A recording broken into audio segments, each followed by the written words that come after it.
ಉದಯವಾರ ಹತ್ರ ಬಸ್ಸಲ್ಲಿ ಹೊರಟಿರ್ತಾರೆ. ಇವರ ಚಿಕನ್ ಅಂಗಡಿ ಇದೆ. ಇವ್ರ ಚಿಕನ್ ಅಂಗಡಿಯಲ್ಲಿ ಒಬ್ಬ ಕೆಲಸ ಮಾಡಿರೋ ಹಳೆ ಹುಡುಗ ಇವರಿಗೆ ಬಸ್ಸಲ್ಲಿ ಸಿಕ್ಕಿ ಮಾಮ ನಾನ್ ನಿಮ್ ಟಿಕೆಟ್ ತಗೊಂಡಿದ್ದೀನಿ ಅಂತ ಹೇಳಿರ್ತಾರೆ.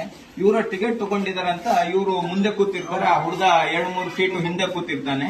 ಸಕಲೇಶ್ಪುರ ಸೇತುವೆ ಸ್ಟಾಪ್ ಬಂದಾಗ, ಸಕಲೇಶ್ಪುರ ಸ್ವಾಮಿ ದೇವಸ್ಥಾನ ಸ್ಟಾಪ್ ಬಂದಾಗ ಅವನೇನ್ ಮಾಡ್ತಾನೆ, ಆ ಹುಡುಗ ಇಳಿದು ಬಿಡ್ತಾನೆ.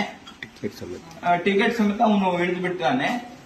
ಆವಾಗ ಇವರು ಹಳೆ ಬಸ್ ಸ್ಟ್ಯಾಂಡ್ ಹತ್ರ ಇಳಿಯಕ್ಕೆ ಇದ್ ಮಾಡ್ತಾರೆ. ಅವಾಗ ಚೆಕಿಂಗ್ ಆಫೀಸರ್ ಬರ್ತಾರೆ. ಚೆಕಿಂಗ್ ಆಫೀಸರ್ ಬಂದ್ಬಿಟ್ಟು ಇವ್ರ ಹತ್ರ ಟಿಕೆಟ್ ಎಲ್ಲಿ ಅಂತ ಕೇಳ್ತಾರೆ. ಆ ಬಸ್ ಅವರು, ಕಂಡಕ್ಟರ್ ಎಲ್ಲರೂ ಇವರು ಸಹ ಹೇಳ್ತಾರೆ, ಟಿಕೆಟ್ ತಗೊಂಡಿದ್ದೆ, ಆ ಹುಡುಗ ಇಳಿದು ಬಿಟ್ಟಿದ್ದಾನೆ, ಆ ಹುಡುಗ ಹತ್ರ ಇದೆ ಅಂತ ಹೇಳಿ ಇವರು ಮಾತಿನ ಇದರಲ್ಲಿ ಅವರು TC ಅವರು ರೌಡಿಸಂ ಮಾಡ್ಬಿಟ್ಟು ಇವರು ಇಲ್ಲಿ ಕೆನ್ನೆಗೆ ಹೊಡೆದ್ಬಿಟ್ಟು ಇಲ್ಲಿ ರಕ್ತ ಬರೋ ತರ, ಇಲ್ಲಿ ನೋಡಿ ಸರ್, ಇಲ್ಲಿ ರಕ್ತ ಬರೋ ತರ ಹೊಡೆದಿದ್ದಾರೆ. ಮೂಗಲ್ ರಕ್ತ ಬಂದಿದೆ. ಇವರು ಉಪವಾಸ ಬೇರೆ ಇದ್ದಾರೆ. ರಂಜಾನ್ ತಿಂಗಳು ಇವರು ಉಪವಾಸ ಇದ್ದಾರೆ.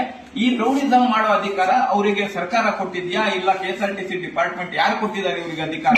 ಇವ್ರಿಗೆ ರೌಡಿಸಂ ಮಾಡೋ ಅಧಿಕಾರ ಕೊಟ್ಟಿದಾರಾ ಹೇಳಿ. ಮತ್ತೆ ಇನ್ನೊಂದು ವಿಷಯ, ನಾವು ಈಗ ಎಲ್ಲಾ ನಮ್ಮ ಸ್ನೇಹಿತರು, ಸಂಘಟನೆಯವರು ಎಲ್ಲರೂ ನಾವು ಇಲ್ಲಿ ಜಮಾ ಆಗಿದ್ದೀವಿ.